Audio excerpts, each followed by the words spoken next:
त्वां विघ्नशत्रुदलनेति च सुन्दरेति भक्तप्रियेति सुखदेति फलप्रदेति विद्याप्रदेत्यघहरेति च ये स्तुवन्ति तेभ्यो गणेशवरदो भव नित्यमेव।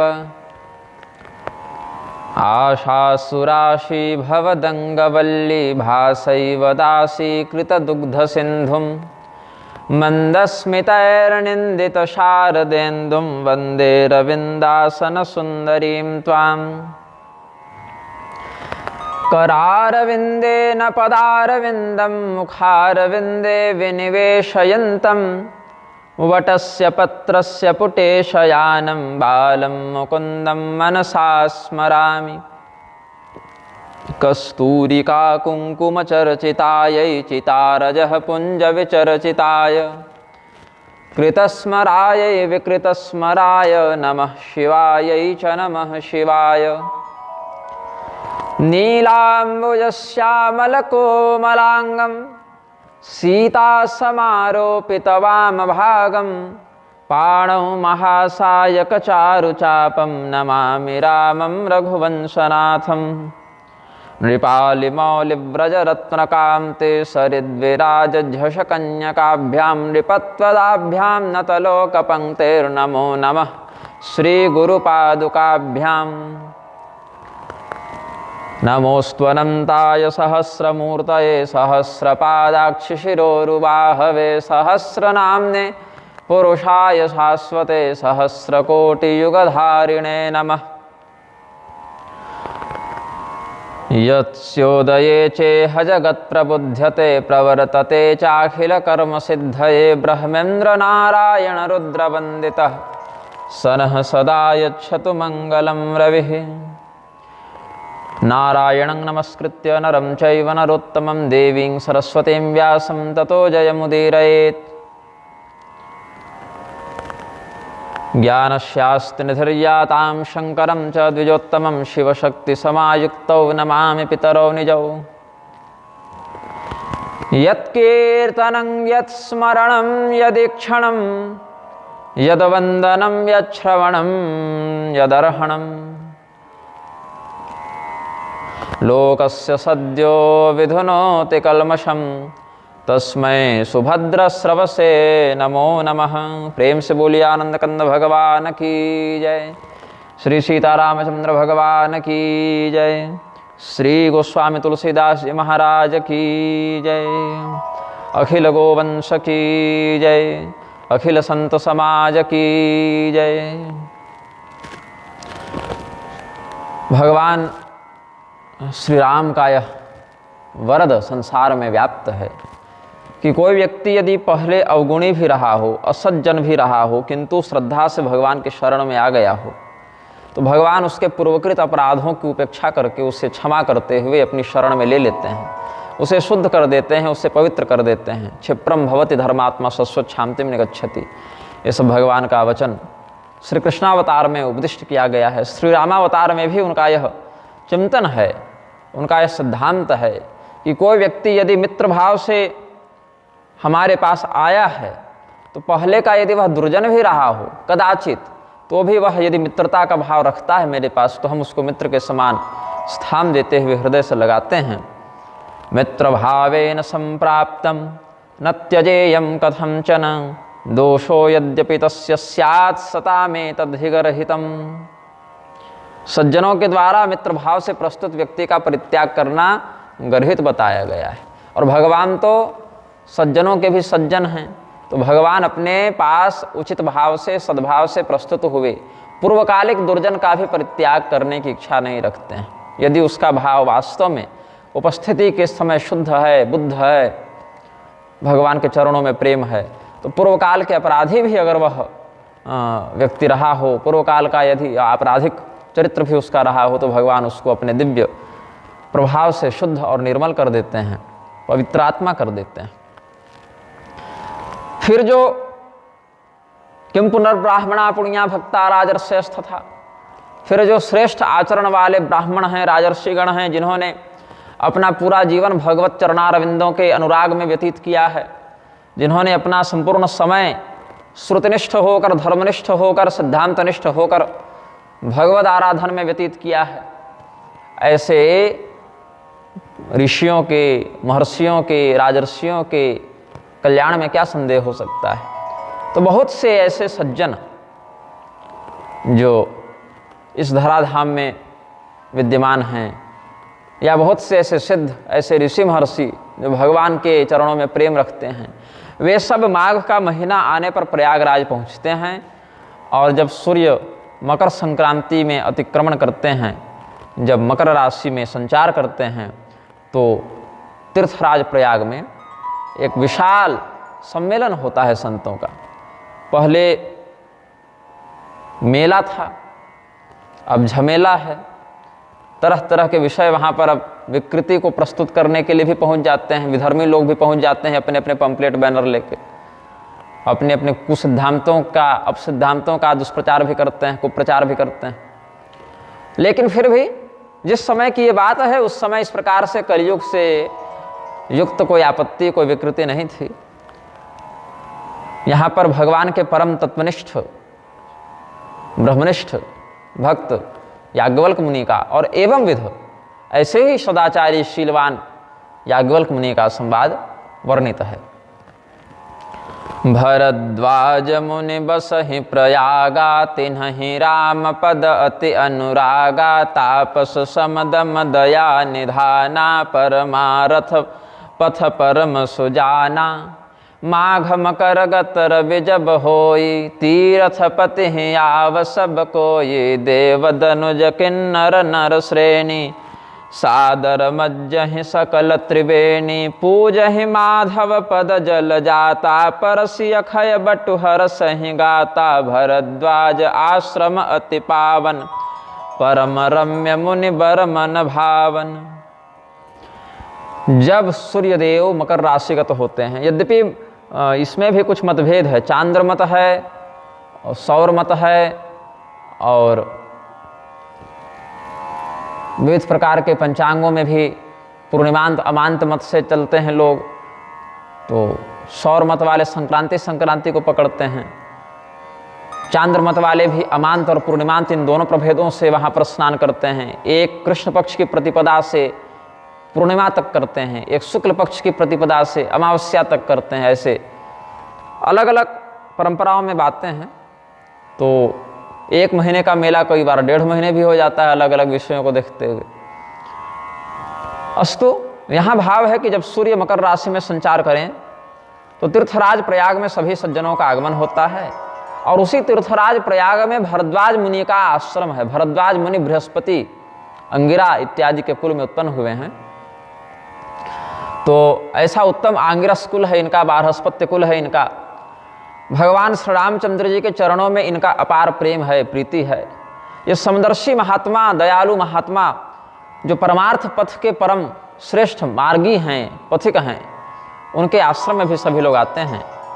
जो भी देवता हैं, धर्म के रहस्य को जानने वाले राक्षस हैं, किन्नर गण के देवता हैं, मनुष्य हैं, सब अत्यंत प्रेम के साथ प्रयागराज में आते हैं, त्रिवेणी संगम में स्नान करते हैं, लाभान्वित होते हैं। पुलस्त संहिता का वचन यहाँ उद्धृत करते हैं। माघ मासि समायान्ति गंगा यमुना संगमम, ब्रह्म विष्णु महेशान शक्राद्या मरुद्गणाः, अणिमादिगुणोपेता ये चान्ये तत्त्वदर्शिनः, स्नातुमायान्ति ते सर्वे माघे वेण्यां द्विजोत्तमाः, अर्चन्ति मुनयः सर्वे माधवांघ्रि सरोरुहं, भवन्ति हर्षिता स्पर्शादक्षयस्य वटस्य च। वहाँ पर भगवान वेणी माधव विराज रहे हैं। अक्षय वट इत्यादि का वहाँ पवित्र सन्निधान है। सब लोग भगवान के चरणों का पूजन करते हैं, अक्षय वट का स्पर्श करके, परिक्रमा करके आनंदित होते हैं। भरद्वाज जी का आश्रम भी बड़ा सुंदर है, पवित्र है। सभी ऋषि महर्षि वहाँ भी आते जाते रहते हैं, वहाँ भी सत्संग होता है।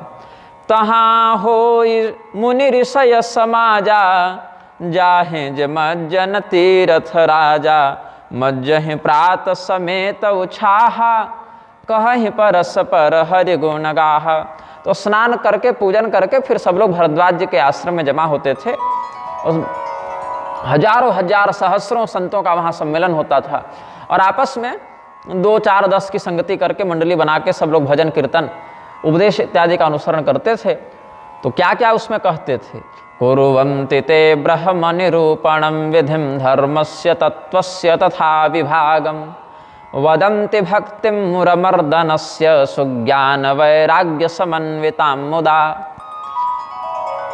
सगुण ब्रह्म, निर्गुण ब्रह्म, साकार ब्रह्म, निराकार ब्रह्म, व्यक्त ब्रह्म, अव्यक्त ब्रह्म, सभी प्रकार से ब्रह्म तत्व का ये सब चिंतन करते हैं। ब्रह्म निरूपण, फिर धर्म विधि, किस व्यक्ति का वर्णगत धर्म क्या है, गुणगत धर्म क्या है, संस्कार आचार कुल आश्रमगत धर्म क्या है, इस पर चिंतन करते थे। और वर्ण है तत्व विभाग, पंच तत्व, 10 तत्व, एकादश तत्व, 16 तत्व, विंशति तत्व, चतुर्विंशति तत्व, अलग अलग प्रकार से, या उधर शाक्तों के मत में 36 तत्व, कहीं 32 से 96 तत्वों तक की बात भी अत्यंत विस्तार से आचार्यों ने अपने अपने संप्रदाय में कही है। तो अलग अलग तत्वों का जिस संप्रदाय में जो मत है, जो अनुशासन है, उसको भी वहाँ पर कहते हैं, सुनते हैं, उन बातों का चिंतन मनन करते हैं।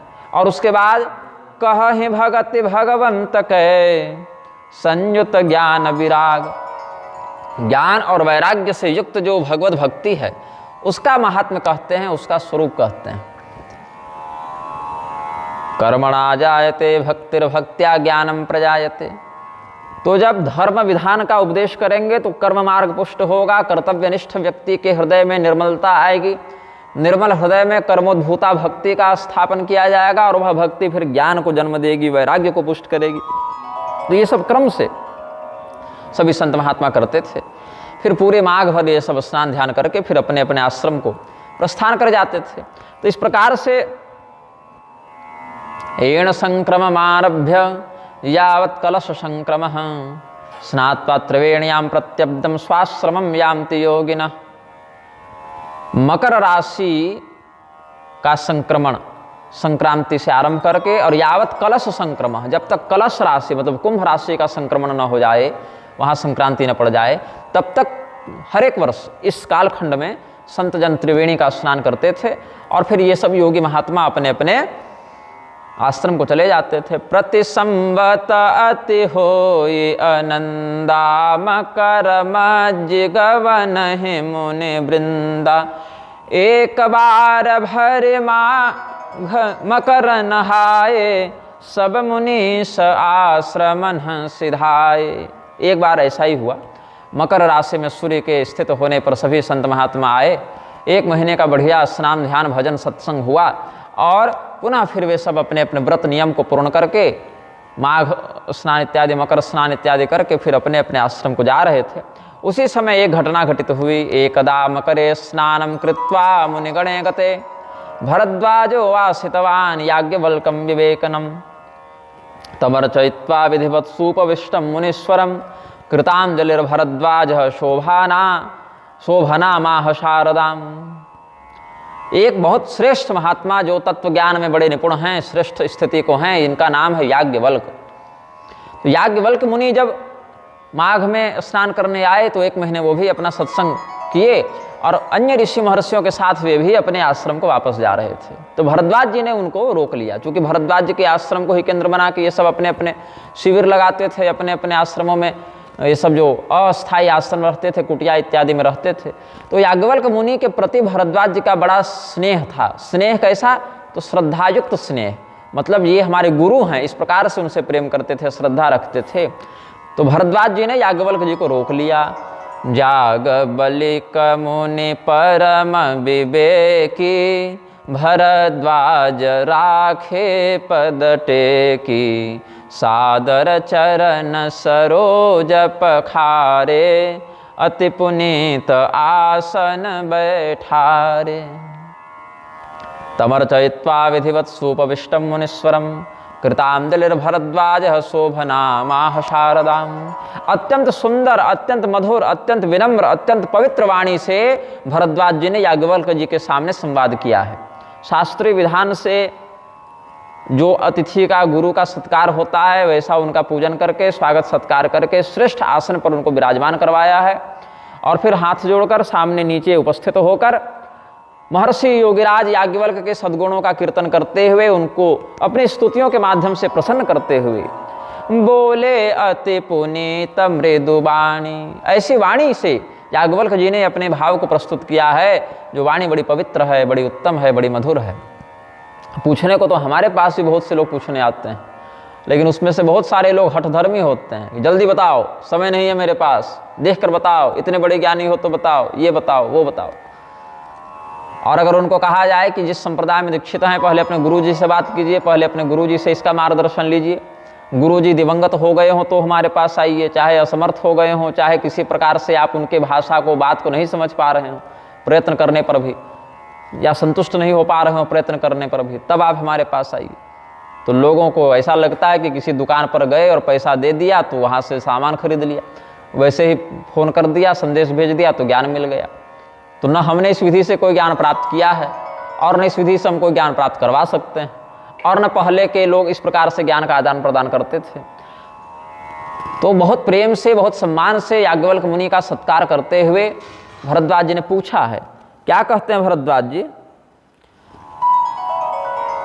नाथ एक संशय बड़ मोरे। ऐसे भरद्वाज जी जो बड़े तत्वनिष्ठ महात्मा हैं, ऐसे भरद्वाज जी जो भरत जी के स्वागत में स्वर्ग के समान शोभा तुरंत संकल्प मात्र से प्रकट कर देते हैं उनके आतिथ्य में, ऐसे परम सिद्ध जिनके आदेश का सम्मान देवता भी करते थे, ऐसे परम सिद्ध भरद्वाज मुनि बहुत विघ्न डालते रहते हैं। लोग बारंबार फ़ोन करते हैं, मैं कथा के मध्य फ़ोन आने पर काटता रहता हूँ, फिर भी लोग फ़ोन करते रहते हैं 1 मिनट में 10 बार। तो क्या कहूँ, ये सब भी एक समाज का प्रपंच है। तो यहाँ पर मेरा प्रसंग थोड़ा भटक गया, संशय की बात आई। संदेहो में महाने को विद्यते वेद तत्त्ववित्, न वदेयम तदानर्थो भाषणे हिर्भयम महत्। एक बहुत धर्म संकट की स्थिति प्रस्तुत की है भरद्वाज जी ने। कहते हैं, नाथ एक संशय बड़ मोरे, करगत वेद तत्व सब तोरे, कहत सुमोहि लागत भय लाजा, जौन कहूँ बड़ होई अकाजा। हे प्रभु, हे स्वामिन, हे गुरुदेव, हमारे मन में एक बड़ा भारी संदेह है, और आप तो वेद तत्व के ऐसे वेत्ता हैं, मानो चारों वेद आपकी हथेली पर विराज रहे हैं, कहीं से कुछ पूछूं तो बता दें, इतने प्रौढ़ विद्वान हैं आप। तो मेरे मन में जो संदेह है उसको व्यक्त करने में मुझे बड़ी लज्जा आ रही है। बोले क्या भाई, ऐसी कौन सी बात हो गई, ऐसा कौन सा संदेह है, लज्जा क्यों आ रही है? तो जौन कहूँ बड़ होई अकाजा। अगर मैं कह देता हूँ तो लज्जा आती है, कहत सुमोहि लाग भय लाजा, या कहत सुमोहि लागत भय लाजा, दोनों पाठभेद मुझे मिले हैं। इस प्रति में लिखा है कहत सुमोहि लाग भय लाजा, और इसमें कहते हैं कहत सुमोहि लागत भय लाजा। अर्थ एक ही है दोनों का। यदि मैं संशय को प्रकट न करूं तो बड़ा अनर्थ हो जाएगा। जौन कहूँ बड़ होई अकाजा, क्योंकि संदेह का निवारण करना तो आवश्यक है, क्योंकि भगवान कहते हैं अज्ञश्चा श्रद्धानश्च संशयात्मा विनश्यति, कि जो व्यक्ति मूर्ख है, अश्रद्धालु है और संशयात्मा है, उसका विनाश हो जाता है। और नायम लोकोस्ति न परो न सुखम संशयात्मनः, इस प्रकार से भगवान का भाव है।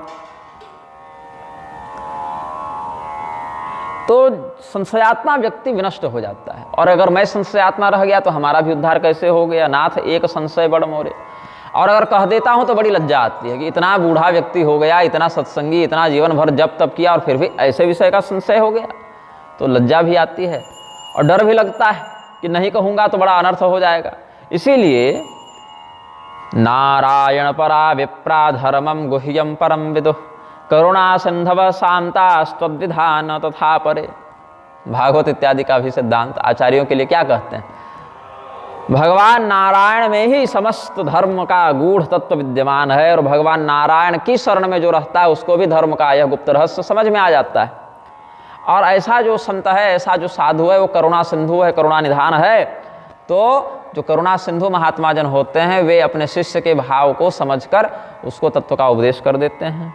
संत कहहि यस नीति प्रभु, श्रुति पुराण मुनि गाव, होय न विमल विवेक और गुरसन किए दुराव। अपने गुरु के पास निष्कपट होकर अपने हृदय के संशय को व्यक्त कर देना चाहिए। यही नीति है, यही संतों का निर्देश है, यही वेदों का, स्मृतियों का अनुशासन है, यही मुनियों की परिपाटी है कि जब तक गुरु के सामने निष्कपट भाव से व्यक्ति प्रस्तुत नहीं होता है तब तक उसके हृदय में निर्मल ज्ञान का प्रकाश नहीं होता है। शुक्राचार्य जी भी जैसे कहे ना, संत कहे असनीति प्रभु, तो नीति विशारदों में, नीति निपुणों में शुक्राचार्य जी का बड़ा स्थान है। तो शुक्राचार्य जी का एक भाव व्यक्त करते हैं, गुरु तो गोपने राजन ज्ञानम नो निर्मलम हृदय उदेत्यतः प्रवक्तव्यम सुगुप्तमपि यद् भवेत्। गुरु के पास संदिग्ध से संदिग्ध और गुप्त से गुप्त संदेह को भी व्यक्त कर देना चाहिए, क्योंकि जब अभिव्यक्त करोगे तब गुरु की कृपा से उस संदेह का निवारण होगा।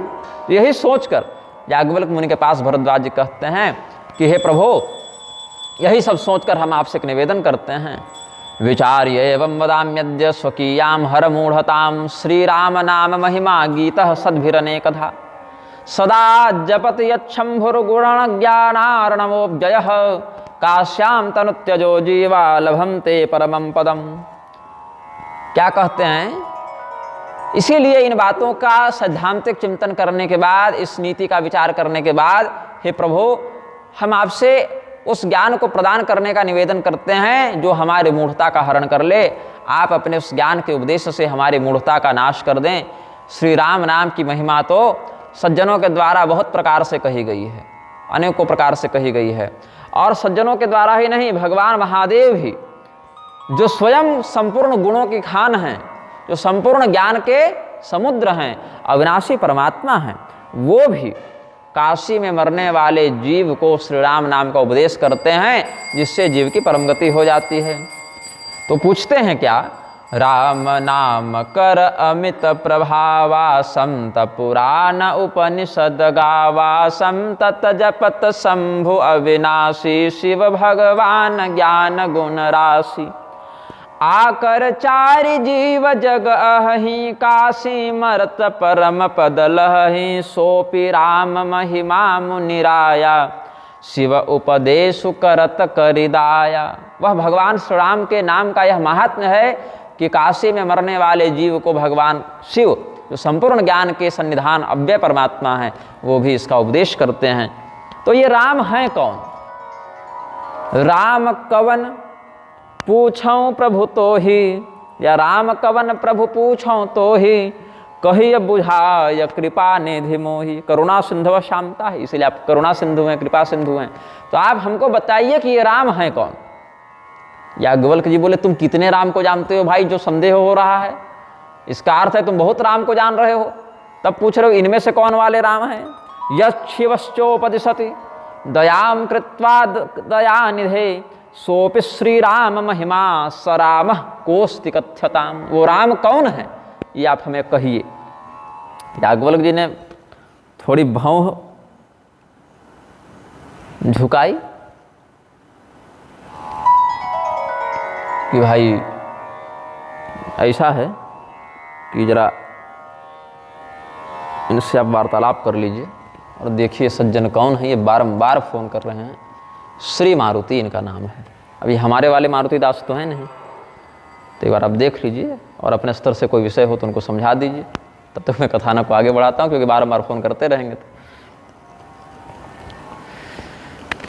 तो यहाँ पर याज्ञवल्क्य जी ने जरा एक चिंतन किया कि भाई भरद्वाज जैसे तत्वनिष्ठ ज्ञानी के पास ऐसा संदेह कैसे हो सकता है। तो उन्होंने पूछा कि मन से कि भाई आप कितने राम को जानते हैं, क्या क्या आपके पास विकल्प है राम के लिए, क्योंकि आप इस प्रकार से संदेह कर रहे हैं। अद्यापि रुद्रः काश्याम वै सर्वेषां त्यक्त जीविनां दिशं चेतन महामंत्रम तारक ब्रह्म नामकम। हारित मुनि का वचन है, आज भी केवल पुराकाल की बात नहीं है, आज भी भगवान रुद्र जो हैं वो काशी में जितने भी व्यक्ति प्राण त्याग कर रहे हैं उन सबको तारक ब्रह्म संज्ञक श्री राम महामंत्र का उपदेश करते हैं। तो याज्ञवल्क्य जी के इस प्रकार से प्रश्नवाचक दृष्टि से देखने पर भरद्वाज जी स्पष्ट करते हैं अपना प्रश्न। एक राम अवधेश कुमारा तिन्ह कर चरित विदित संसारा नारी विरह दुख लहेउ अपारा भयबुरो शरण रावण मारा। एको दाशरथी राम ख्यातम यच्चरितम क्षितौ भार्या वियोग दुखाद्यो हतवान रावणम रणे। कौन से राम? तो जिनके बारे में सब जानते हैं, प्रसिद्ध है कि सूर्यवंश में दशरथ नाम के राजा हुए थे, अयोध्या के राजा थे, उनके पुत्र के रूप में ये आए थे और इनके विषय में सब जानते हैं। तिन्हकर चरित विदित संसारा ख्यातम यच्चरितम क्षितौ। और उनका जीवन जो है सब जान रहे हैं। तो मुख्य बात क्या है कि उनकी अत्यंत प्रिय धर्मपत्नी सीता जी का हरण रावण करके ले गया था। तो उनके विरह में भी उन लोगों को बड़ा कष्ट हुआ। फिर क्रोधित होकर उन्होंने रावण का संहार किया। ये कथा प्रसिद्ध है कि रावण के अत्याचार को समाप्त करने वाले, रावण जैसे दुर्दांत राक्षस का वध करने वाले अयोध्या नरेश श्री रामचंद्र जी हैं, जो दशरथ जी के पुत्र हैं। ये भी एक बात है जो प्रसिद्ध बात है। और कहते हैं स एव राम किम कश्चिदन्यो जपति यम शिव सत्यधामासि सर्वज्ञो विचार्य वद में प्रभो। हे प्रभु, आप सर्वज्ञ हैं और सत्यधाम है। अगर व्यक्ति जानेगा नहीं तो बोलेगा क्या? तो सर्वज्ञ हैं तो आप सब जानते हैं, तो आप बता दीजिए।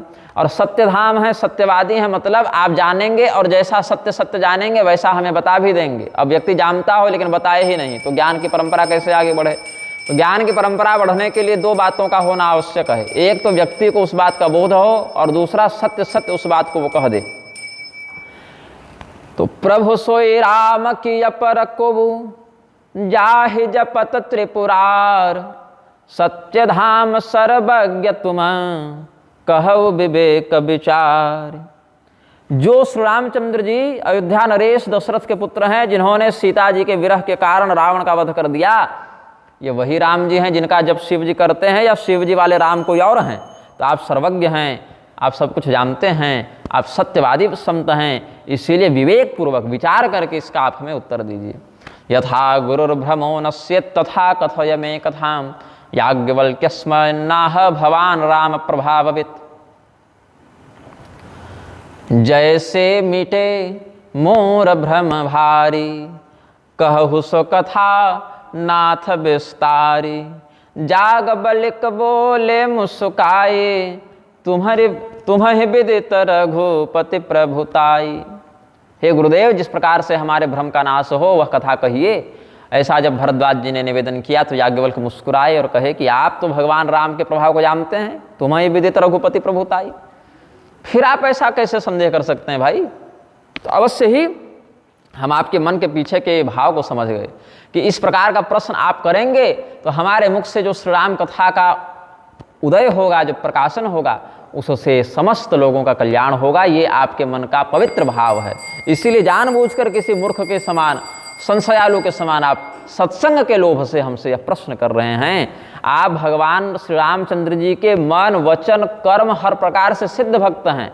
और यहाँ पर बड़ी सुंदर चतुराई आपने दिखाई है कि हमारे मुख से श्री राम कथा को बाहर निकलवाने के लिए आप जानबूझकर मूर्ख के समान, अज्ञानी के समान, संदेह युक्त चित्त वाले के समान प्रस्तुत हुए हैं। तो इसीलिए आपने सब जानने के बाद भी मूढ़ व्यक्ति के समान प्रश्न किया है। तो हे तात, हे पुत्र, हे वत्स, शिष्य पुत्र के समान होता है, इसीलिए तात शब्द का प्रयोग हुआ। आप प्रेम से, सम्मान के साथ इस कथा को सुनिए। मैं श्री रामचंद्र जी के चरित्र का वर्णन करता हूँ। भरद्वाज चिरम जीव साधु स्मारित मद्यन शृणुस्वावहितो ब्रह्मन काकुस्थ चरितम महत्।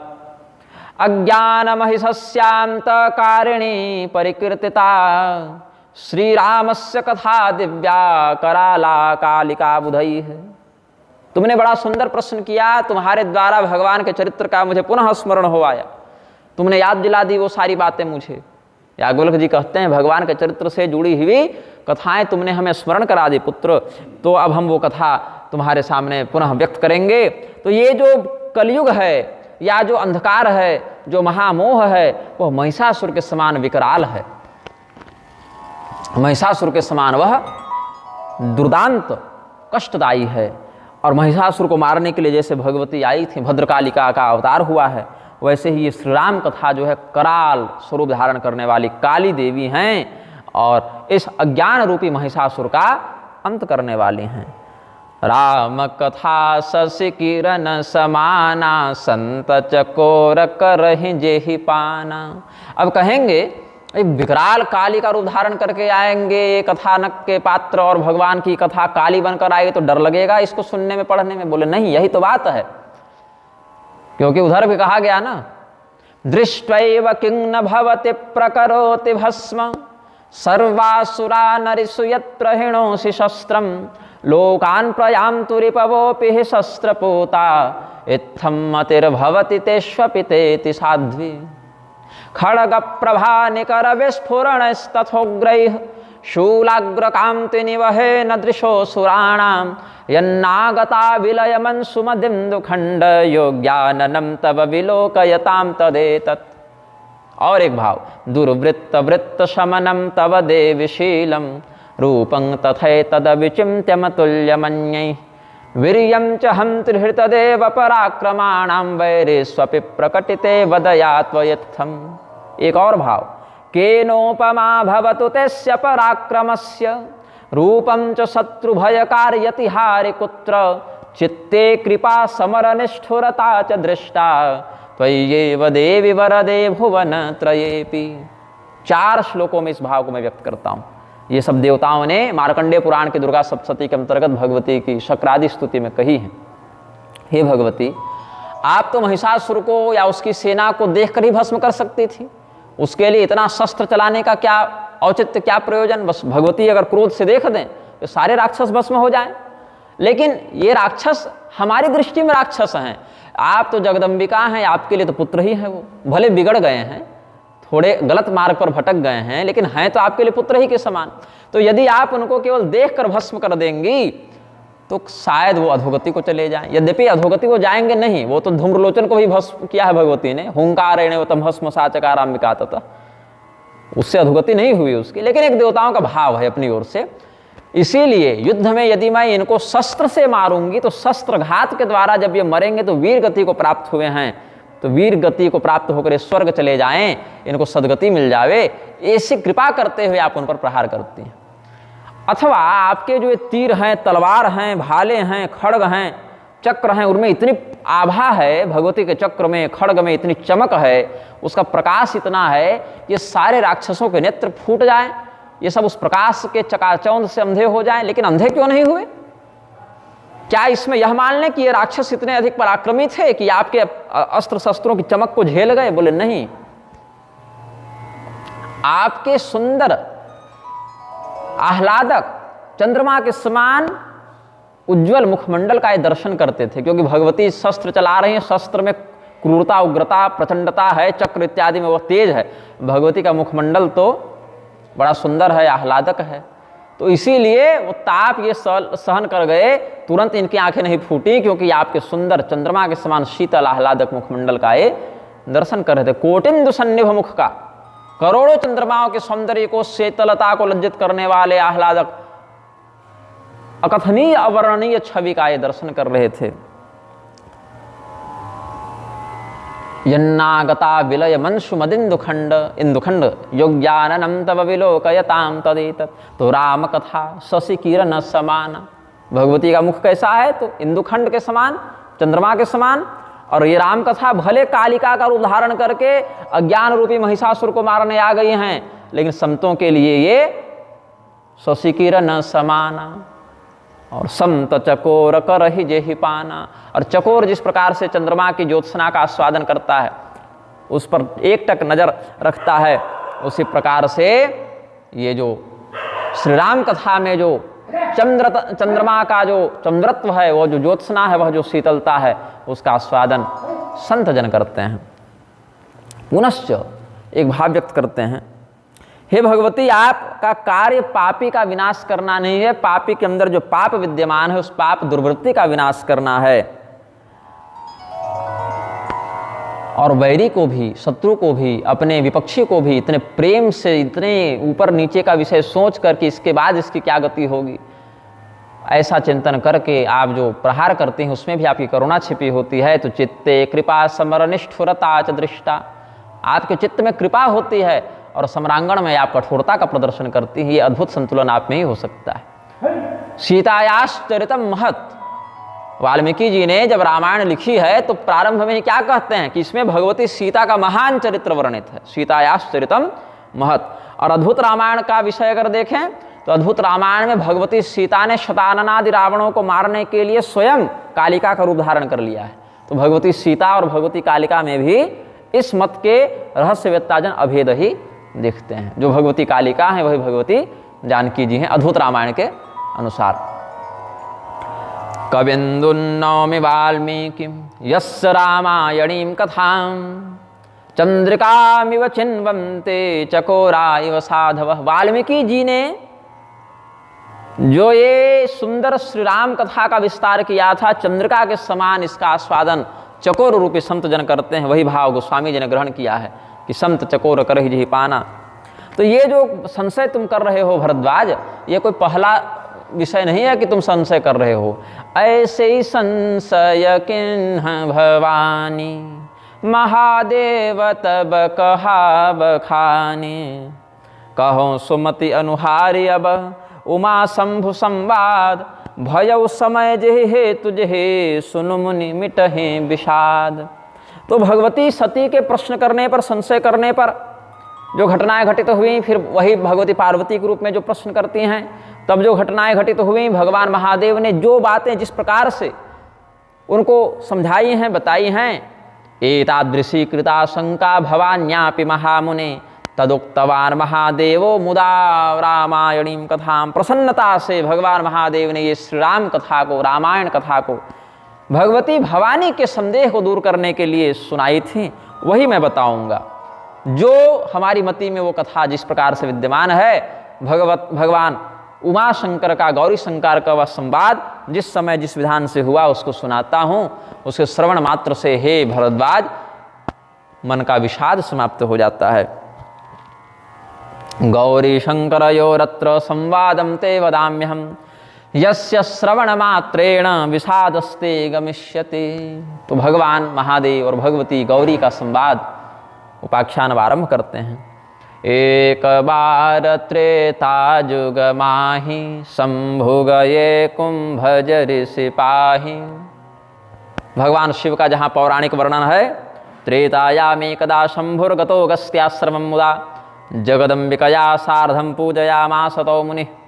एक बार अब जगदम्बिका भगवती सती के साथ, भगवती दाक्षायणी के साथ संयुक्त होकर भगवान महादेव, जब त्रेता युग का समय था, तो अगस्त ऋषि के आश्रम में गए। अगस्त मुनि विंध्याचल का उल्लंघन करके दक्षिण दिशा की ओर चले गए थे, और भगवान शिव उत्तर दिशा के हिमालय में रहते हैं, और दक्षिण दिशा में कौन रहते हैं? अगस्त मुनि। तो वहां से उतर के भगवान महादेव अगस्त मुनि के पास गए हैं। क्या करने गए हैं? सत्संग करने गए हैं। संग सती जग जननी भवानी, जगत जननी जगदम्बिका के साथ, जगदम्बिकया सार्धम भगवान महादेव गए हैं। और जब अगस्त मुनि ने देखा कि साक्षात जगत के माता पिता भगवान उमा शंकर, गौरी शंकर, सांब सदाशिव हमारे आश्रम में आए हैं, तो संपूर्ण संसार के अधिपति हैं, ऐसा जानकर अगस्त मुनि ने बड़ा सुंदर उनका सत्कार किया है, पूजा की है। पूजया मासतौ मुनि पूजे ऋषि अखिलेश्वर जानी। और वहां पर जो सत्संग हुआ, वहां किस प्रकार का विषय उठा? तो श्री रामस्य कथां दिव्या मुक्तवान कुंभजो मुनिः शंकर श्रुतवान ब्रह्मन् परमानंद संभृतः। परम आनंद से युक्त होकर भगवान महादेव जी ने अगस्त मुनि के श्रीमुख से भगवान श्री रामचंद्र जी की दिव्य कथा को सुना है। गोस्वामी जी अनुग्रह करते हैं, राम कथा मुनि बर जब खानी सुनी महेश परम सुख मानी। ऋषि पूछी हरि भगति सुहाई कही शंभु अधिकारी पाई। अब गुरु के पास जब ज्ञान लिया जाता है तो गुरु दक्षिणा देने का विधान है। ऐसे फ्री में ज्ञान नहीं लिया जाता, कथा भी ऐसे नहीं। तो उसमें गुरु दक्षिणा पराशर संहिता के मत से 3 प्रकार से होती है। देवराज इंद्र ने पराशर संहिता में यज्ञप्रिय नामक वैश्य को ये रहस्य बताया कि 3 प्रकार से दक्षिणा दी जाती है। एक तो धन देकर, कि हमने गुरु से कुछ ज्ञान लिया तो धन देकर उनकी सत्कार सेवा कर दी, अथवा शारीरिक सेवा करके कुछ वस्त्र धो दिए, कपड़ा धो दिए, बर्तन धो दिए, झाड़ू लगा दिए, पैर दबा दिए, या और कोई गौशाला की सेवा हो और कोई सेवा हो जहाँ शरीर से परिश्रम करके हम सेवा कर सकें, वो है। अथवा हमारे पास कोई ऐसी बात है जो गुरु जी के पास नहीं है, तो हम भी गुरु जी को बदले में ज्ञान दे दिए, ये भी एक विधा है। जैसे कोई ज्योतिष शास्त्र का विद्वान है, कोई आयुर्वेद शास्त्र का विद्वान है, तो आयुर्वेद वाला ज्योतिषी के पास जाकर कुछ ग्रह नक्षत्र आदि का विवेचन कर लिया और बदले में आयुर्वेद के कुछ सूत्र, कुछ औषधियाँ बता दी उसको, तो ज्ञान का आदान प्रदान भी हो गया। तो यहाँ पर क्या है, यहाँ धन वाली गुरु दक्षिणा नहीं हुई, क्योंकि ये विरक्त महात्मा है, इनको धन के प्रति लोभ नहीं है। अगस्त मुनि क्या करेंगे धन का? वो तो बड़े बड़े देवताओं को ऐश्वर्य दे सकते हैं और उनको ऐश्वर्य से गिरा सकते हैं, ऐसे सिद्ध महात्मा अगस्त मुनि हैं। और भगवान महादेव भी उसी प्रकार से विरक्त भाव को धारण करते हैं। फिर सेवा की बात, भगवान महादेव से सेवा थोड़ी करवा सकते, तो यहाँ पर तीसरे प्रकार की गुरु दक्षिणा हुई कि आपने हमें ज्ञान दिया तो हम भी आपको ज्ञान दें। तो भगवान महादेव ने अगस्त मुनि को हरि भक्ति का उपदेश किया है। भगवान महादेव के पास सर्वाधिक प्रशस्त धन क्या है? भगवान की भक्ति ही उनका सबसे बड़ा धन है। तो भगवान महादेव ने सोचा कि हमें हमारे अत्यंत प्रिय इष्ट की इतनी सुंदर कथा इन्होंने सुनाई और हम इनको कुछ न दें, तो उन्होंने कहा अगस्त मुनि आप भी हमसे कुछ मांगिए, कुछ हम आपको देना चाहते हैं, कुछ बदले में प्रत्युपकार करना चाहते हैं। अगस्त मुनि ने कहा कि हे प्रभु, भगवान विष्णु के तत्व को जानने में आपसे श्रेष्ठ कौन हो सकता है? भगवान की भक्ति का सर्वोत्तम पात्र आप हैं, सर्वोत्तम आगार आप हैं, इसीलिए भगवान की भक्ति का उपदेश कीजिए। और भक्ति का उपदेश किसी को भी नहीं कर दिया जाता, जो अधिकारी है उसी को दिया जाता है। तो महर्षि अगस्त के चित्त में जो भाव है उससे महादेव जी समझ गए कि ये बहुत श्रेष्ठ अधिकारी हैं। इसीलिए शोभनाम श्री हरिर्भक्ति पृष्ठवान कुंभ संभव ज्ञात्वाधिकारिणम तम तो वर्णयामास शंकरः। ऋषि पूछे हरि भगति सुहाये कही शंभु अधिकारी पाए। कहत सुनत रघुपति गुण गाथा कछु दिन तहाँ रहे गिरिनाथा। मुनि सन विदा मागे त्रिपुरारी चले भवन संग दक्ष कुमारी। तेहि अवसर भंजन महि भारा हरि रघुवंश लीन्ह अवतारा। पिता बचन तजि राज उदासी दंडक बन विचरत अविनाशी। जब भगवान की ऐसी मंगलमयी कथा का आदान प्रदान दोनों श्रेष्ठ संत, एक ऋषियों के शिरोमणि, एक देवताओं के शिरोमणि, एक महर्षि, एक महादेव, ये दोनों जब कर रहे थे तो कुछ समय ऐसा ही व्यतीत हुआ सत्संग करते करते, और भगवान महादेव जी, भगवती सती जी वहीं पर विराजते हैं, श्रीमन नारायण विराजिए। फिर कुछ समय के बाद महादेव जी ने कहा कि अब हम कैलाश को चलते हैं, तो विदाई इत्यादि लेके फिर वहाँ से चले हैं। साथ में दक्ष प्रजापति की अत्यंत प्रिय पुत्री सती देवी भी साथ में हैं। शृण्वन् वदन् हरिकथां कियत्कालमुवाससः चचाल स शिवः पृष्ट्वा मुनिम कैलास पर्वतम। शिव पुराण इत्यादि में भी ये सब प्रसंग प्राप्त होते हैं, जहाँ से गोस्वामी जी ने अधिग्रहण किया है।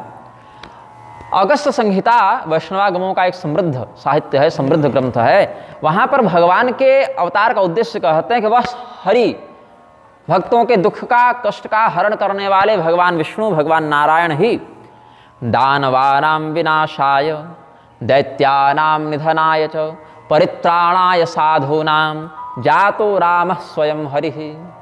वही भगवान वैकुंठनाथ श्री नारायण दैत्यों के, दानवों के विनाश के लिए, संहार के लिए और साधुओं की रक्षा करने के लिए श्री राम रूप में अवतरित हुए हैं। ऐसा अगस्त संहिता का वचन है। अगस्त जी ने सुतीक्ष्ण मुनि को अगस्त संहिता सुनाई है, जहाँ भगवान श्री रामचंद्र जी के वैदिक, तांत्रिक, सकाम, निष्काम हर प्रकार के उपासना का वर्णन किया गया है। श्री राम नवमी व्रत इत्यादि का भी कैसे मनाना है, क्या विधान है, ये सब भी वहाँ पर है। और श्री वैष्णवों के संप्रदाय में अगस्त संहिता में वर्णित इन विषयों का बड़ा समादर करते हुए अनुशासन में इनको स्वीकार किया जाता है। तो वहीं का ये वचन है, दानवानां विनाशाय दैत्यानां निधनाय च परित्राणाय साधूनां जातो राम स्वयं हरिः। अब भगवान का अवतार हो चुका था, दिहि अवसर भंजन महि भारा। रघुवंश में श्री राम रूप में भगवान का अवतार हो चुका है। और जिस समय भगवान महादेव ये कथा सुनकर लौट रहे हैं, उस समय घटना घटित हुई। पिता बचन तजे राज उदासी दंडक बन विचरत अविनाशी। राज्यम त्यक्त्वा पितुर्वाक्याद् धृत्वा वेशम तपस्विनः विचचार तदा रामो भीषणे दंडके वने। भीषण दंडकारण्य में भगवान तपस्वियों का वेश बनाकर विहार कर रहे हैं, विचरण कर रहे हैं। क्यों? पिता के वचनों का समादर करते हुए परंपरागत राज्य का 14 वर्षों के लिए परित्याग करके वे वनवास का फल भोग रहे हैं, वनवास में प्रस्तुत हैं। ये स्थिति चल रही है। अब इसमें एक संदेह यह होता है, कुछ लोग यह व्यक्त करते हैं संदेह कि जिस समय भगवान श्री सीता जी की खोज में जंगल जंगल घूम रहे थे उस समय का यह प्रसंग है, अर्थात उस समय सती जी हैं, पार्वती जी नहीं हैं, क्योंकि फिर बाद में सती अपना शरीर छोड़ती हैं, फिर पार्वती के रूप में पुनर्जन्म लेती हैं। और ये घटना कब की है? भगवान के विवाह के न्यूनतम 23 वर्षों के बाद की है। न्यूनतम भगवान के विवाह के 23 वर्षों के बाद की घटना है। और भगवान के विवाह से पूर्व ही पुष्पवाटिका प्रसंग में गौरी जी का पूजन कर चुके हैं सीता जी, और वहां गिरिराज किशोरी कहे हैं और गजमुख सड़ानन माता कहे हैं, वो तो पार्वती जी के रूप में ही स्तुति किए हैं। तो जब अभी सीताहरण के बाद तक जब सती जी हैं, पार्वती जी का अवतार नहीं हुआ है, तो विवाह के समय उन्होंने पार्वती जी की आराधना कैसे कर दी? एक प्रसंग, एक भ्रम उठता है। तो इसमें अनादि निधना देवा, देवताओं के स्वरूपों का जन्म और मरण नहीं होता है। इसका वहीं पर प्रमाण मिल जाता है जहां पर गोस्वामी जी ने स्पष्ट किया है कि भगवान महादेव जी ने अपने विवाह के समय गणपति पूजन किया। तो ये कैसे संभव हुआ? इसीलिए संभव हुआ कि देवताओं के ब्रह्म स्वरूप जो होते हैं, वेदोक्त स्वरूप जो होते हैं, उनका केवल प्राकट्य और अंतर्धान होना अनुभव में आता है, वो आदि और अंत में बंधते नहीं हैं। यही कारण है कि ब्रह्मांड पुराण में जहाँ परशुराम जी का चरित्र वर्णित है, परशुराम जी ने महादेव जी की तपस्या करके भगवान कृष्ण का मंत्र प्राप्त किया, और कृष्ण भगवान के मंत्र की साधना करके उससे प्राप्त बल का प्रयोग करते हुए सहस्त्रार्जुन का वध किया है। तो भगवान कृष्ण कब के हैं और परशुराम जी कब के हैं? 19वें त्रेता के परशुराम जी हैं, 28वें द्वापर के कृष्ण भगवान हैं। 10 चतुर्युगी का अंतर पड़ जाता है दोनों में। कम से कम भी लेंगे, अगर बहुत मोटा मोटा काल परिमाण भी देखेंगे तो 4 करोड़ वर्ष तो कम से कम होगा अंतराल लौकिक दृष्टि से। लेकिन चूंकि वेदों में भगवान का स्वरूप वर्णित है, तो मंत्र, शब्द, मातृका, देवता, ये सब अनादि निधन होते हैं, केवल समयानुसार इनका प्राकट्य होता है। जैसे आज सूर्योदय के समय सूर्य का हमने दर्शन किया, रात्रि को सूर्य नहीं दिख रहा था, लेकिन इसका अर्थ नहीं है कि सूर्य पहले नहीं था और सूर्यास्त के बाद सूर्य नहीं दिखेगा। वो केवल उस कालखंड के समय अभिव्यक्त होता है, वह उस लीला को पूर्ण करने के लिए, अन्यथा वह पहले भी हैं। यही कारण है भगवान श्री रामचंद्र जी ने भगवान महादेव जी को पार्वती जी से विवाह करने के लिए प्रेरित भी किया है। ऐसा भी प्रकरण आगे से उपलब्ध होता है। तो देवताओं के ये सब चरित्र, ये सब लीला, ये सब कथा प्रत्येक कल्प में उस रूप से व्याप्त रहते हैं। इसीलिए पुरातीत कल्पादि के भी आराधन विधान का या वेदोक्त मार्ग का अनुसरण करते हुए ये सब देवाराधन का विधान शास्त्र वर्णित करते हैं। इसलिए यहाँ ऐसा भ्रम नहीं करना चाहिए कि पार्वती जी बाद में आई, सती जी पहले थी। उस समय भी भगवान गणपति की तात्विक स्थिति थी, भगवान सूर्य की तात्विक स्थिति थी। सूर्य जी तो कश्यप और अदिति के पुत्र हैं, आदित्य नाम है, लेकिन परब्रह्म का आराधन करके अदिति ने वरदान मांगा था, तो तेजोमय पिंड के रूप में वहां पर सूर्यदेव पहले वरदान दिए उनको कि मैं तुम्हारा पुत्र बन के आऊंगा। तो हृदय विचारत जात हर के विधि दर्शन होय, गुप्त रूप अवतरे वो प्रभु गए जान सब कोई। शंकर उर अति क्षोभ सते न जान मरम सोए, तुलसी दर्शन लोभ मन डरु लोचन लालची। यहाँ पर कुर्वन् विचारम व्रजति शिव स्यात् दर्शनम कथम, गुप्त रूपेणावतीर्ण साक्षात् नारायणो हरि। जो साक्षात नारायण हरि हैं वही यहाँ पर गुप्त रूप से अवतार लिए हैं। सब लोग नहीं जानते इनके वास्तविक मर्म को। और अगर मैं इस रूप में वहाँ पर जाऊँगा, सामने प्रकट हो जाऊँगा, प्रणाम करूँगा, तो महादेव जी का मस्तक भगवान नारायण के अतिरिक्त कहाँ झुक सकता है भाई? तो भगवान महादेव प्रणाम कर रहे हैं तो सब जान जाएंगे कि ये स्वयं नारायण हैं। तो ये जो गुप्त रूप से भगवान लीला कर रहे हैं, विरह लीला कर रहे हैं, इसमें एक व्यवधान उत्पन्न हो जाएगा, एक बाधा उत्पन्न हो सकती है। लेकिन इतने नज़दीक हैं भगवान हमारे और हम दर्शन न करें तो ये भी संभव नहीं है। बहुत बेचैनी है मन में, और भगवान शिव इसी धर्म संकट के कारण व्यथित हो गए हैं। सती जी इस मर्म को नहीं पकड़ पा रही हैं कि क्या बात है। बस इतना ही जान रही हैं सती जी कि मेरे स्वामी का मन थोड़ा सा कुछ उधेड़ बुन में है, लेकिन उसका कारण नहीं जान रही हैं। शिवस्य चित्ते क्षोभोस्ति किंचित जानाति नो सती, दर्शनस्य महालोभो विभेति च मनः पुनः। दर्शन का लोभ भी है कि भगवान की लीला इतने सामने से, इतने नज़दीक से, इतने निकट से देखने का सौभाग्य कैसे छोड़ दें। और एक थोड़ा सा संकोच है, भय है, कहीं हम इस रूप में गए और हमने प्रणाम किया, इस विषय को सब लोग जान जाएंगे, तो भगवान की लीला में जो एक रस का विस्तार भगवान कर रहे हैं, गुप्त रूप से अपने रूप को छिपाकर लीला कर रहे हैं, भगवान की उस लीला में कुछ त्रुटि हो सकती है। तो भगवान इस रूप में लीला क्यों कर रहे हैं? शिव जी कहते हैं, सोचते हैं, ब्रह्मदेव ने जो वरदान दिया है उसको सत्य सिद्ध करने के लिए भगवान इस रूप में यहाँ प्रस्तुत हैं। ब्रह्मदेव ने रावण को वरदान दिया था कि तुम मनुष्य के हाथों मरोगे, क्योंकि रावण ने ऐसा ही अभिष्ट वरदान मांगा है कि मनुष्य के हाथों हम मरे। अब मनुष्य तो मार नहीं सकता उसको, मनुष्य तो एक सामान्य राक्षस नहीं मार सकता, ये तो रावण है। देवताओं पर भी अपने पराक्रम से विजय प्राप्त करके उनको नौकर के समान विवश करने वाला रावण है यह। तो मनुष्य तो नहीं मार सकता, मारेंगे तो भगवान ही, लेकिन भगवान इसको भगवान के रूप में रखकर नहीं मारेंगे, क्योंकि ब्रह्मा जी का वरदान है कि मनुष्य रूप में मारा जा सकता है। तो भगवान उस वरदान की मर्यादा को सिद्ध करने के लिए मनुष्य रूप में आए हैं। नरहस्तान्मृतस्तेस्ति सत्यम जानी ही रावण, यही पंक्ति ब्रह्मा जी ने कही है। रावण को वरदान देने के समय ब्रह्मा जी ने क्या कहा? नरहस्तान्मृतस्तेस्ति सत्यम जानी ही रावण, हे रावण, मनुष्य के हाथों ही तुम्हारा वध होगा, तुम्हारा निधन होगा, यह सत्य जानो। पुरोक्तम ब्रह्मणा रामस्तत् सत्यम कर्तुमिच्छति, भगवान ब्रह्मदेव के उसी वचन को सत्य सिद्ध करना चाहते हैं।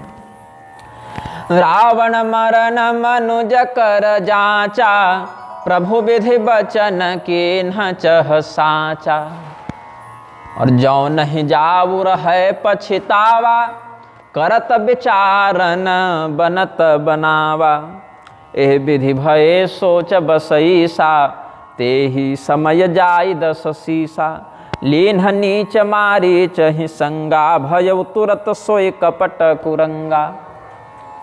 उधर से महादेव जी आ रहे हैं, इधर से भगवान की लीला दंडकारण्य में चल रही है, मानसिक संपर्क हो गया है। और उसी समय घटना क्या घटित होती है? एक तो भगवान महादेव जी ऐसे ही थोड़ा सा उधेड़ गुण में हैं कि न गच्छेयं तदा पश्चात्तापो वश्यं भविष्यति इत्थं विचारयन् शंभुर्जातः शोकाकुलस्तदा।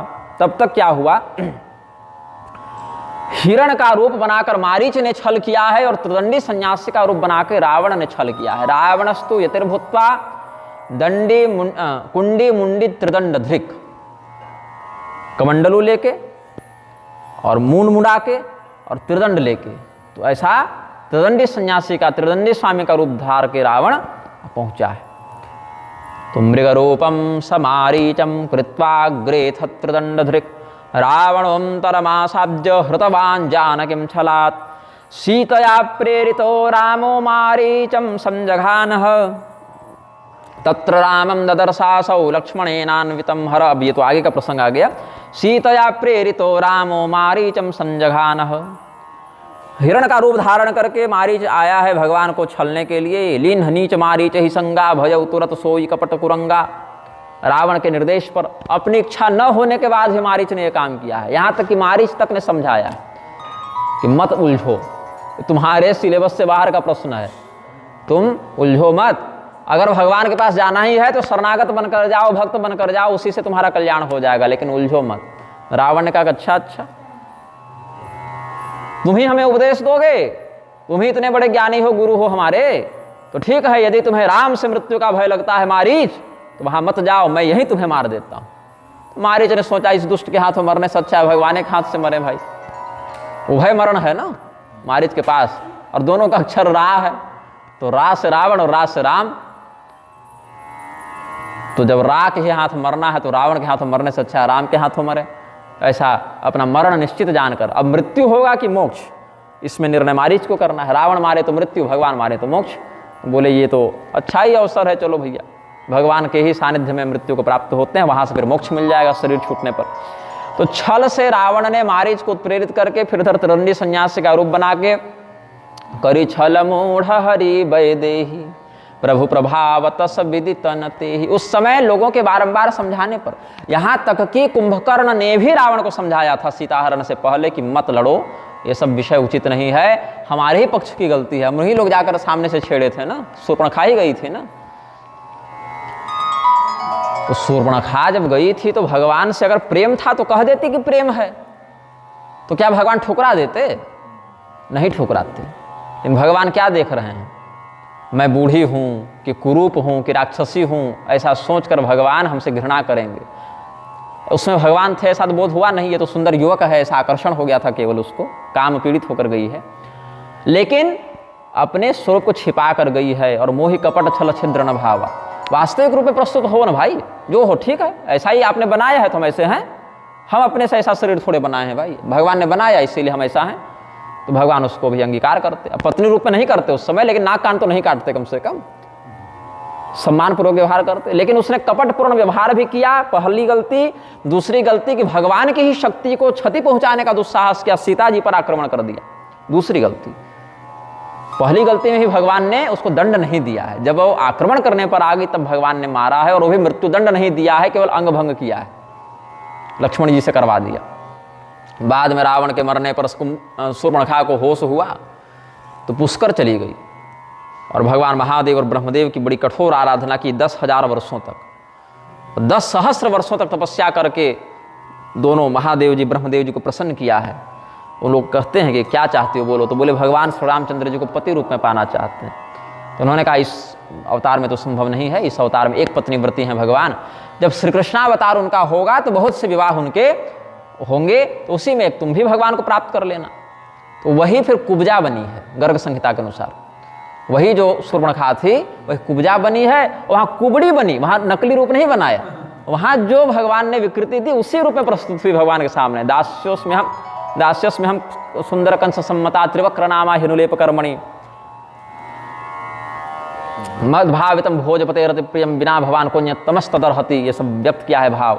तो भगवान ने कहा चलो ये तरीका सही है कि कुबड़ी है तो हैं, भगवान के सामने अपने यथार्थ का निरूपण किया है, तो भगवान ने उसको सुंदर भी बना दिया, अपने प्रियतमा के रूप में अंगीकार भी किया। तो क्या नुकसान हुआ उसका? लेकिन यही काम पहले किए रहते तो ये सब लीला का अवसर कहाँ मिलता। तो भगवान की भी इच्छा है, इसीलिए ऐसा इनका मन हो जाता है। भगवान यदि चाहे नहीं तो ऐसा इनको करने की प्रेरणा ही नहीं होगी। भगवान चाहते थे इसीलिए सीता हरण हुआ, और भगवान चाहते थे कि ऐसा हो तभी तो आगे के प्रसंग को हम पूर्ण करेंगे। इसीलिए तो पहले ही अग्निदेव में भगवती असली सीता जी को छिपा दिया था कि लक्ष्मण हो यह मर्म न जाना। इसका अर्थ है भगवान अपनी ओर से पूरी तैयारी में थे। रावण बाद में सीता हरण की तैयारी किया, भगवान अपनी ओर से पहले तैयारी करके रखे हुए थे कि आगे ये घटनाक्रम ऐसे ऐसे बढ़ना है। अब भगवान ने मारीच का वध करके फिर आश्रम की ओर अपने कदम बढ़ाए, तो बीच में लक्ष्मण जी मिले। लक्ष्मण जी को कहा लक्ष्मण तुम इधर, तुमको तो मैं पंचवटी में छोड़ आया था आश्रम की रखवाली करने के लिए। बोले भैया आपके स्वर को हमने सुना, हा लक्ष्मण हा सीते कहते, तो भाभी माँ ने हमको बहुत कुछ सुना दिया कि भैया के पीछे नहीं जा रहे हो, मन में कोई पाप है क्या, हमारे प्रति तुम्हारा दुर्भाव है क्या, भरत के तुम गुप्तचर हो क्या। तो हमसे सहन नहीं हुआ तो हम आ गए। बोले अरे ये तो बड़ी अनहोनी कर दी तुमने, थोड़ा सा तुम अगर सहनशीलता का प्रदर्शन कर देते कि चलो ठीक है गाली दे रहे हैं सुन लेते, बहरे हो जाते 10 मिनट के लिए कि नहीं सुन रहे हैं जो कहा जा रहा है। तो शेष नाग के अवतार है, कब तक सुनते बैठ के। भगवान भी चाहते थे कि लक्ष्मण वहां से हटे तब तो रावण को मौका मिले, इसीलिए लक्ष्मण जी भी उस समय सहन नहीं कर सके। वो सहिष्णुता भगवान ने छीन ली। जो पूरे संसार के भार को सहन कर रहे हैं वो 4 पंक्तियों का भार सहन नहीं कर सके। आ गए, भगवान का हृदय धड़कने लगा, अनहोनी की आशंका हो गई, पूरे क्षेत्र में एक अजीब सा अपशगुन का माहौल हो गया, एक श्रीहीनता व्याप्त हो गई, एक अशोभनीय माहौल बन गया, एकदम उदासी का माहौल हो गया। भगवान आते हैं, देखते हैं कि ये तो लक्ष्मण रेखा का अतिक्रमण करके निकली हैं, यहाँ पर खड़ाओं के निशान हैं, कोई साधु आया था, क्या आया था, कैसे क्या है। बहुत कुछ चिंतन किया भगवान ने और बेहोश हो गए, मूर्छित हो गए, रोने लगे, कहाँ चली गई, कैसे क्या हो गया, कौन आया। जानते थे रावण आया है, लेकिन उस समय प्रत्यक्ष प्रकट नहीं किया। जटायु जी के माध्यम से फिर भगवान को विशेष बोध हुआ कि क्या क्या यहाँ पर घटना घटित हुई है। और फिर विरह विकल नर एव रघुराई, खोजत विपिन फिरत दो भाई, कबहू जोग बिजोग न जाके, देखा प्रकट विरह दुख ताके। भगवान के जीवन में, भगवान की लीला में अपनी शक्ति से न कोई संयोग होता है न कोई वियोग होता है, वो तो अभिन्न तत्व है। संयोग और वियोग दोनों के विकार से भगवान परे हैं। उनके जीवन में भी संतों ने विरह के दुख का दर्शन किया है। दोनों भाई घूम रहे हैं भगवती सीता जी की खोज में। तत्र रावं ददर्शासौ लक्ष्मणेनान्वितं हरः, अनविश्यं तं प्रियां सीतां रावणेन हृदां छलात्। छल के द्वारा रावण का जो षड्यंत्र था वह सफल हुआ। छल के द्वारा सीता जी का हरण करके वो ले गया और लक्ष्मण जी के साथ युक्त होकर भगवान श्री रामचंद्र जी हा सीते ऐसा विलाप करते हुए भ्रमण कर रहे हैं। हा सीतेति प्रोच्चरम तम विरहाविष्टमानसम यतस्ततश्च पश्यन्तम रुदन्तं हि मुहुर्मुहुः। इतस्ततश्च पश्यन्तम, इधर उधर देखते हुए भगवती सीता जी को बारंबार पुकारते हुए भगवान विलाप कर रहे हैं। अब ये लीला भगवान शिव ने देखी, तो भगवान शिव तो तत्वज्ञ है, वो तो समझ गए ये सब तो बाहरी भगवान की लीला है, ये तो अंदर की बात कुछ और है। और ये भी भगवान क्यों चिल्ला रहे हैं, केवल खोज भी तो सकते थे, इतना रोने चिल्लाने की आवश्यकता क्या है। तो कौशिक रामायण में इसका समाधान मिला। देवरात जी ने प्रश्न किया है विश्वामित्र जी से कि गुरुदेव आप बताइए कि भगवान इतना रोते चिल्लाते क्यों थे। भाई एक सामान्य मनुष्य की अत्यंत प्रिय पत्नी खो जाए तो रोता चिल्लाता है, इतना भी नहीं रोता चिल्लाता है कि पशु पक्षी से पता खोजते फिरे। हे खगमृग हे मधुकर श्रेणी कोई मनुष्य तो नहीं करता है। भगवान होकर उच्च स्तर की विरह लीला क्यों की। बोले भगवान दिखा रहे थे। किसको दिखा रहे थे? तो दंडकारण्य में निवास करने वाले ऋषि महर्षियों को दिखा रहे थे। भगवान के गृहस्थ धर्म को देखकर ऋषि महर्षियों के मन में एक संदेह हुआ, एक भाव उठा कि हमारा भी विवाह हो गया रहता तो हमारा भी घर ऐसे ही बसा रहता, हम भी बढ़िया से अपनी पत्नी के साथ युक्त होते। तो भगवान सोचे कि ये सब विरक्त महात्मा हैं, सन्यासी हैं, और सैकड़ों ऋषि महर्षि सन्यासियों के बीच में हम गृहस्थ आ गए हैं। उधर अगस्त मुनि और लोपामुद्रा का आश्रम था, अत्रि अनुसुईया का आश्रम था, ये सब तक तो कोई दिक्कत नहीं हुई। लेकिन इधर जो विशेष सन्यासी महात्मा भगवान के दर्शन के लिए आते थे वो गृहस्थ धर्म को देख के थोड़े भटकने लगे। तो भगवान सोचे कि अगर ये भटक जाएंगे तो इनका पतन हो जाएगा। आरूढ़ पतित महात्मा तो अगले जन्म में कुत्ता बन जाता है, तो हमारे भक्त का पतन भी नहीं होना चाहिए। कौनते प्रतिजानी न मे भक्ता प्रणश्यति। तो जब उनके आसपास कोई सन्यासी का आश्रम दिखता, कोई वैसे सन्यासी दिखते, तो और जोर जोर से चिल्ला के माथा पीटने लगते कि देखो ऐसा दुख होता है गृहस्थ धर्म में, तुम जहाँ हो बड़े सुखी हो। तो ये रहस्य विश्वामित्र जी ने देवरात जी को कौशिक रामायण में बताया।